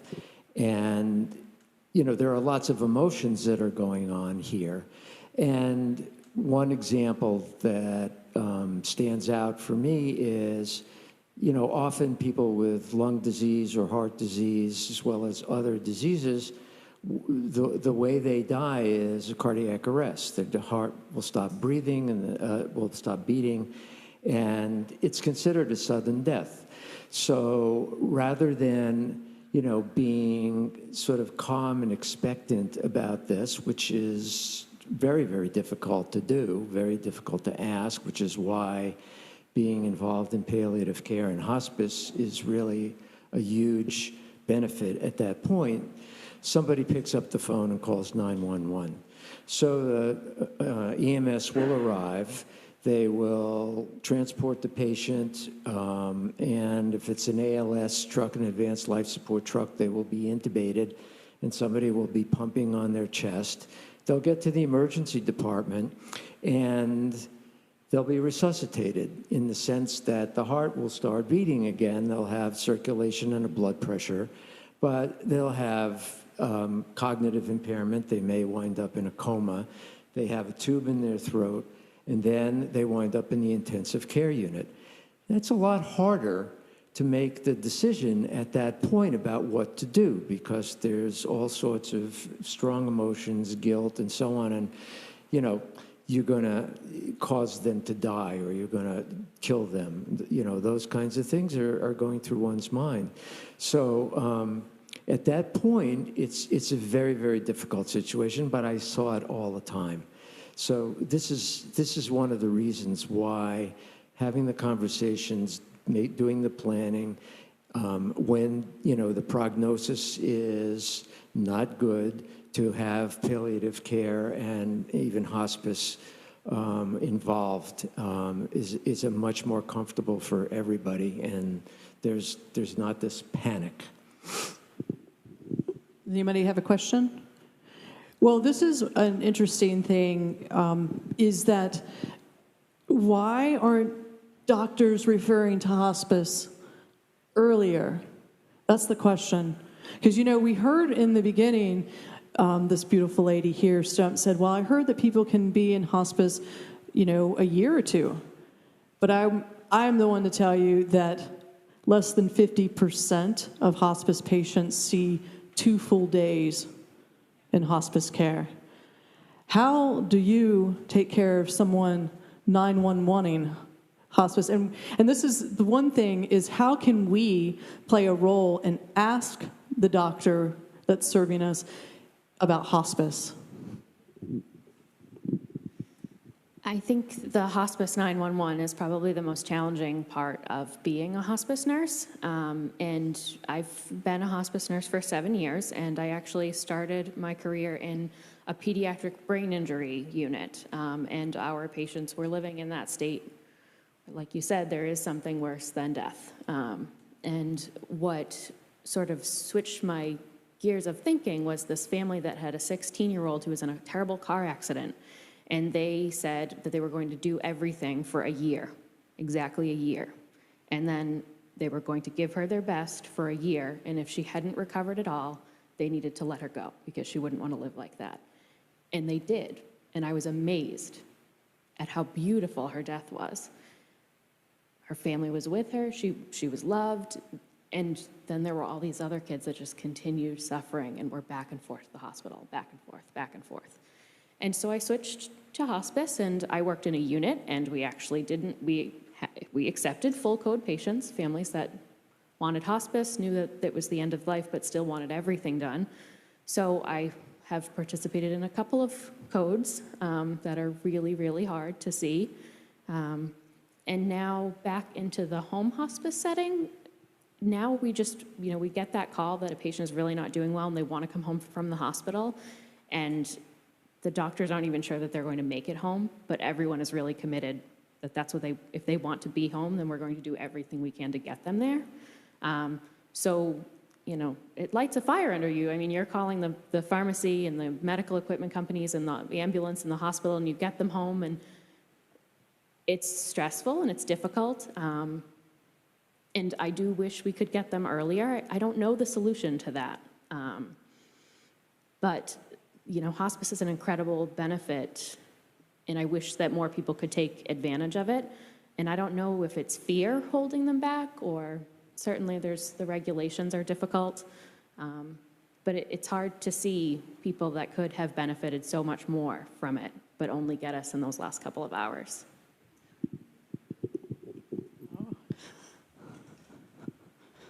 I'm going to get this one, and then I'm going to get you. Thank you. I would have to say, that it also, we have to think about the physician's opinion about death and how comfortable they are. Because if the physician is not comfortable about death, there's no way that he's going to be able, or she is going to be able to support you. So perhaps one of the questions that we need to ask when we are seeking out a physician is, what's your position on death? I have fired a physician that did not think the way I thought. And I know you're like, fired a physician? Yes. When they bill your insurance, they work for you. And that is something that you need to remember, is that you are in complete control of your health care. Now, I'm not saying do it. I want for people to have their physicians, but it's a choice there have been many physicians that the patient has asked for hospice, or the daughter, and the doctor says no. And then where does the patient and family come in? It is so tricky. I think sometimes your providers, if they've known you for a long time, they're human too, and it's very hard for them to admit that they no longer have the tools that will help you to live longer. I also have to say that sometimes doctors try to engage in conversations about what we're really seeing happening, and the patient or family gets really pissed. And then they fire you for doing that. And that really stays with people. We're being measured on patient and family satisfaction, and you realize, that you've now pissed off somebody. So it's just so complicated. And I think, one thing that Kimberly is fighting for, the reality is that this is financially driven, not for the individual providers, but the whole system is geared towards doing more to people, and they do not pay for us to talk to our patients. And so for our service in palliative care, We rely on the support of our hospital and philanthropy. Reimbursements, when I submit bills for spending a lot of time with patients and families, only covers about 20 to 25% of the services we provide. So that's why we do not have tons of palliative care out there. So I applaud you for trying to fight the system because without it, we are not going to have this kind of support. So you just have to keep pushing your providers to give you the support you need. And thank you for making that point of that, yeah, when a physician says you're dying, and what are we going to do from here, people do get upset, and suddenly the hospital CEO is involved.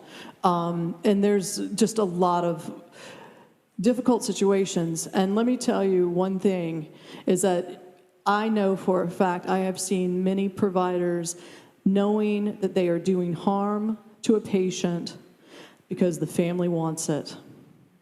And we have to understand that people really did get into healthcare to help people.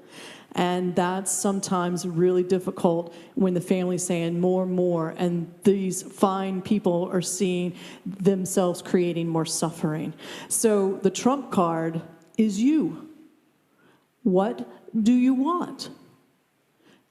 And how do we communicate this so that the sister from California or the daughter from California doesn't fly in and change this? And the one thing that I've seen or heard in everybody's conversation or spoken today is the word conversation. I believe if you have the legal paperwork, it is meaningless unless you have had the conversation. I know you have a question. Could you talk more about the distinction between home hospice and hospice in one's own home, or an institutional, residential, and what is residential? Is that in your own home? Okay, so residential, obviously I'm confused, and I hear people, there's often people say, oh, somebody's in hospice, and you don't actually know what that means. Are they living in a residential setting in hospice, or are they having hospice come home? What are the to their own home? And what are the Medicare financial implications of making those choices? Thank you. That's a good point. And I have to say, usually the large majority of hospice patients are in their homes, but help us understand more of inpatient acute hospice, and these are like med speak languages that I hate to even use, but the providers use them, we use them in hospice care, so I want you to get used to them. But acute inpatient hospice versus home hospice. So the terms, the medical terms that you were speaking about, inpatient hospice is in a facility, either a unit on a hospital or in a freestanding hospice institution, and that level of care is called general inpatient. And there's a higher reimbursement rate from Medicare for the people that do that care. The patient, in order to be eligible for general inpatient care, needs to have an unmanaged symptom: pain, nausea, vomiting. These are the sickest of the sick at end of life. They cannot be managed in their home. And I did this for 4 years. I worked in an inpatient unit, and it is hard work. They call it, the hospice ICU, and some days it really is. These are very sick patients. And a lot of them want to die at home, but their families are not capable of providing the IV medications and things that these patients need to be comfortable at the end of their life. We just can't do it at home. So those patients stay in a unit. Then there's a residential setting that is still routine home care. It's a reimbursement rate that's lower than general inpatient, but it's in a building that's usually run by a hospice agency. I've worked in one of those as well. And those, financially, the family or the patient have to pay for room and board there. So while they are beautiful, they're often very expensive. And that can be a roadblock for a lot of families. But the level of care there is usually the same as, it's a nurse that takes care of them 24/7, but their care requirements are sort of the same as if they were at home. But it's really just their preference. Some people don't want to die at home. And there are beautiful facilities out there that specialize in that, so they choose to go there. And then home hospice is when the nurses come to you in your home, and your home is a nursing home, your physical home, an apartment, an assisted living, and that's called routine home care. So you'll have a nurse case manager, a social worker, a chaplain, the whole team, and they come to you at set intervals. Usually the nurse is there 2 to 3 times a week for about an hour at a time, unless the patient has more needs. At the end of the life, their needs increase, and those visits increase as well. And it's not uncommon for a nurse to be there every day for an hour a day, and a CNA to be there as well. And I think, personally, home hospice will always have a special place in my heart. I think you get to know the patient and the family a lot better. And I still run into people in the grocery store that I took care of their husband, and it's funny to see them run up to me so excited to see me, because all I can think is, oh my goodness, I was there on the worst day of their life. And I want to cry in the middle of Shaw's, so I won't go to that Shaw's anymore, because I just feel bad for that poor lady. I ran into her every time. But she was always thrilled to see me. But it was heartbreaking, but it meant a lot to her, so. I think what it means a lot is, a lot of people don't know or what to do when someone is ill. So the easiest thing, the human thing, very human, to turn away. I don't want to go see my best friend who's dying because I might see my own death, or I don't know what to say. And so we don't know what to say, so we stay away. And I think that's really hard. So when someone shows up and doesn't look away, I can see why the woman is so excited, because she had you in the house with her, and she was not alone. So. Yeah, I just wanted to add that hospice can take place in a whole bunch of different settings, but the thing that it has in common is that, and this is partly, probably in large part, insurance-driven, is that the care that's being given is for comfort, and it's not to cure the condition that they're dying from, or to mitigate it, to slow it down. It's really about making people comfortable as they're dying. Okay.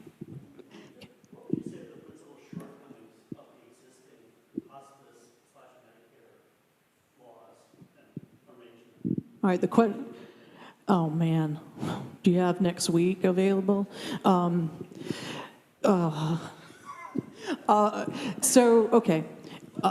The question is, what are some of the restrictions that possibly we're mentioning that is so hard to take care of people at end of life, correct?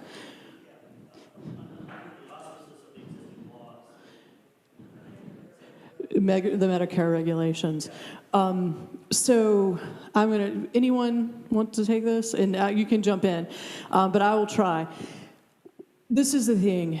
The regulation, back in the 90s, the late 90s, early 2000s, there were a lot of great nonprofit hospices out there. And then the business aspect got involved with it. Not on a bad thing, but got into the business because they saw profit.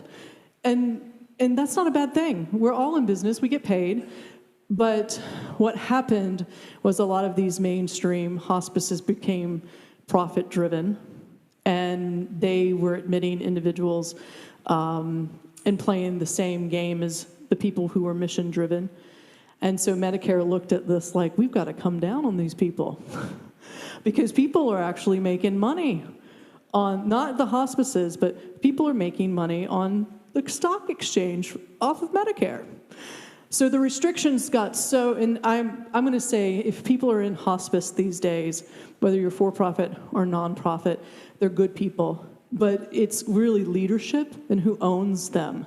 What's the motivation there? So because of that influx of profit-driven agencies coming in, serving people, Medicare became real restrictive.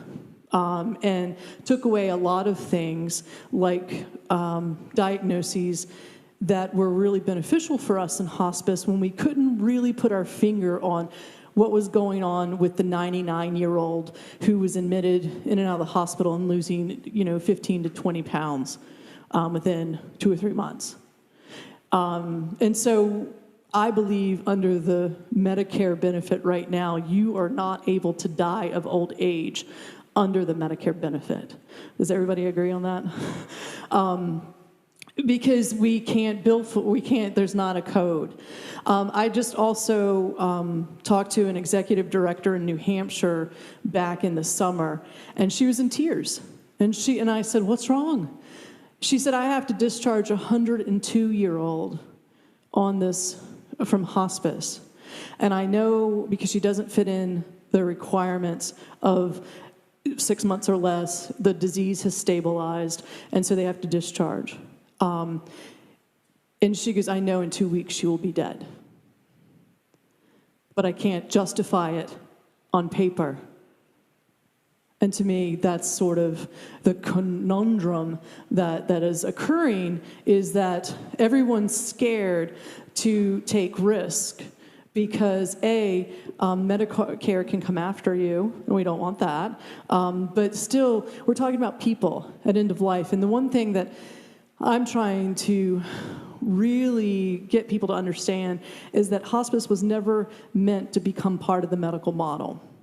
End of life medical model, and so this, now it has, and people are being treated and treated and treated, and then, you just had chemo today, hospice, come in, and so there's just a lot of moving parts, and this is where if we make you the driver, you can be really the one in charge.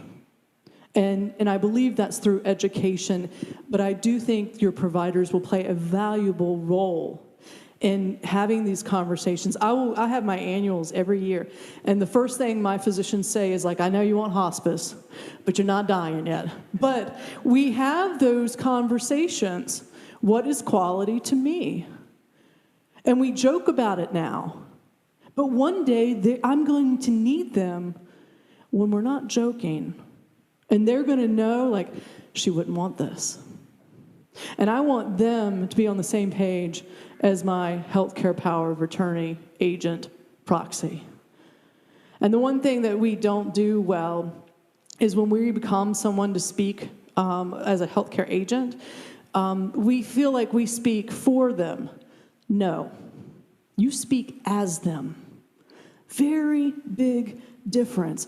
There are no decisions to be made because you know exactly what they want, and these decisions have already been made, and you have to make sure the decisions are followed through. And one of the things that the ER doctor, the fine, good-looking ER doctor here, said is that it is really hard, once treatment is implemented, to withdraw it. It's a lot easier when you get into that ER and saying, "Mom doesn't want this. Discharge us with palliative care or hospice." So once you're in the ICU, that is so difficult to withdraw treatment. But we could spend the next 5 days on the complications that we're experiencing, that if the individual would advocate for themselves, would still have some issues, but still have a really good voice. And the one thing we haven't talked about is that there are services that are developing that are coming up because hospice cannot take some patients, and they're called death doulas. And I will say that they are not under the regulations of Medicare. I call them Sherpas because when you're diagnosed with a serious illness, they can come in and shepherd you. And they can come in when you need them, and they can not be there all the time. But this is the thing that I've seen what death doulas do. It's really like the old hospice in the 1980s or the early 80s is when we were volunteers in hospice. They were able to sit with the patient. And the doula will be there, and when that death rattle occurs, the doula will say, "This is normal. This is normal." And give comfort to the individual that this is going as planned. And I am so excited about this death doula movement, and I encourage every hospice to have a death doula program because I just believe in it, because they can really support patients and families from the beginning of a serious illness 10 years before you even need hospice or palliative care. So and raise your hand if you're a death doula here. So, and we'll talk a little bit more about that tomorrow night, but these individuals, and there sometimes are retired nurses, retired practitioners, so they're also a key play. And as a marketing person, I say, why are all these new services coming at end of life? Because there's a gap. When services are developed and they come onto the market, it's because there's a gap that's not being served. So when that person, that 102-year-old who's not meeting the Medicare guidelines and they have to be discharged, that death doula is a lifesaver. So, you want a question? It's a comment. Okay. I just want to make a comment that when my father was dying, he was in Florida, and when they took him in the ambulance, my mother, even though he had a do not resuscitate and so forth and signed all kinds of papers, he was a former doctor, they said, "Do you want us to do everything we can?" And they said, "Oh, yes, of course." And so they put him in the critical care unit. And when I got down there, he had said to us, there are all these people, we're in a fishbowl. And my dad said, both to me and my mother, "Let me go." And so to the doctor, I said I wanted to take him out of the critical care unit and just place him in a room. And he said, "I can do that, but only if you sign against medical advice form." And I did. My father was saying to me, "Let me go." So I had that, which was wonderful. And they put him in an brand new oncology unit with one nurse with a morphine drip.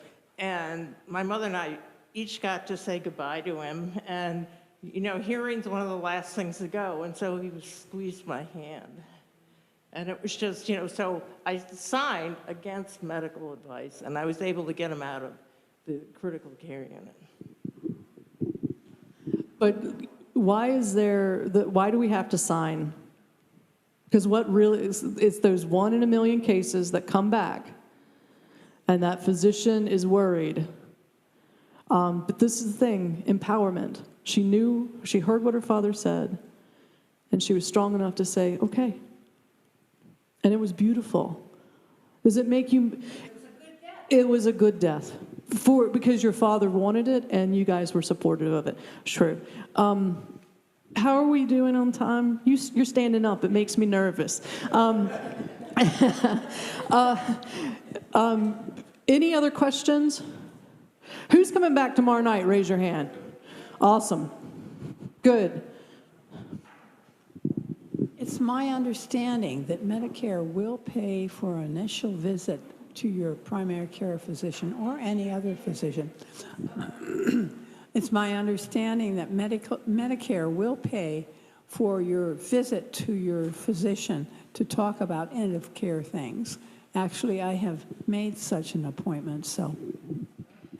Yeah, her question was that physicians can reimburse for advanced care planning conversations, but this is the thing. They have 15-minute appointments. This is a 2-hour conversation, right, physicians? You want to answer?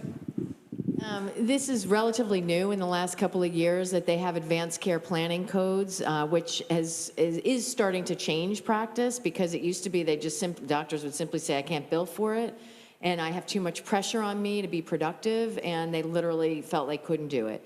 So there are codes for each 30-minute increment, but there's still a challenge because their appointments tend to be very short. So they need to plan ahead and say, okay, I need at least 30 minutes, you know, with this patient, or 45 minutes to have it.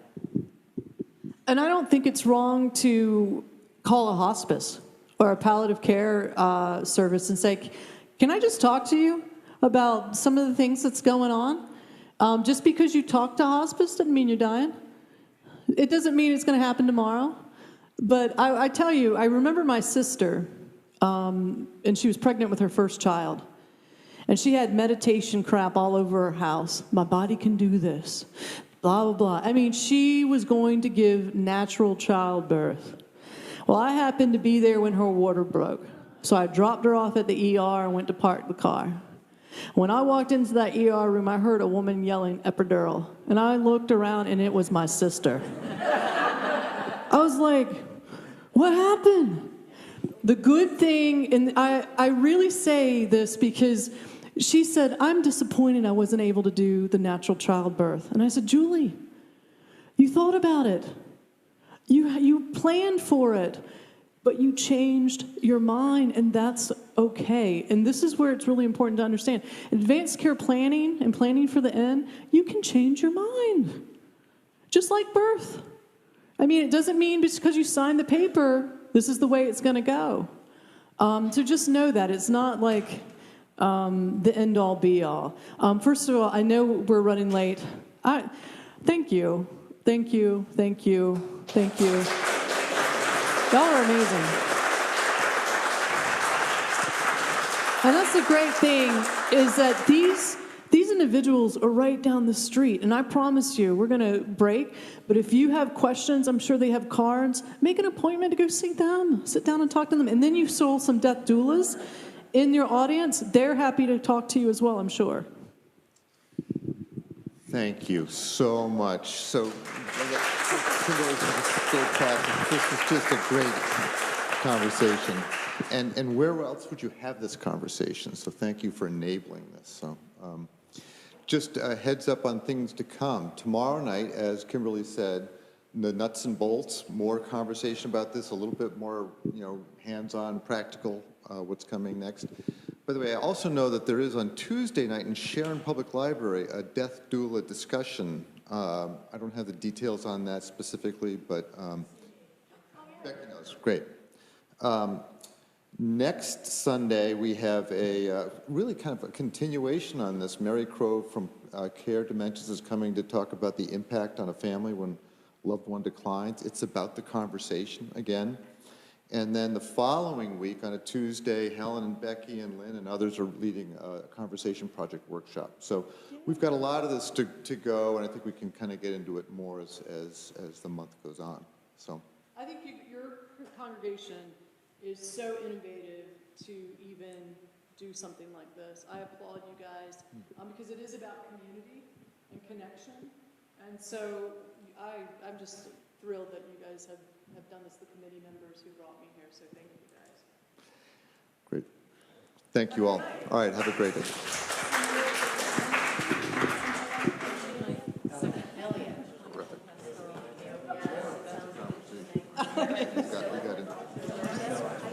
Oh my God, yeah.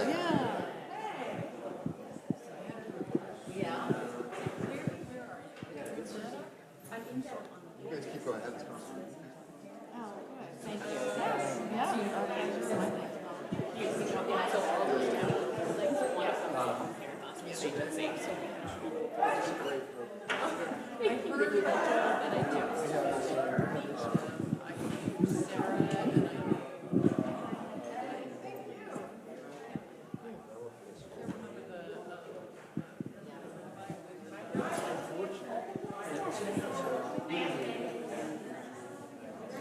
There are two.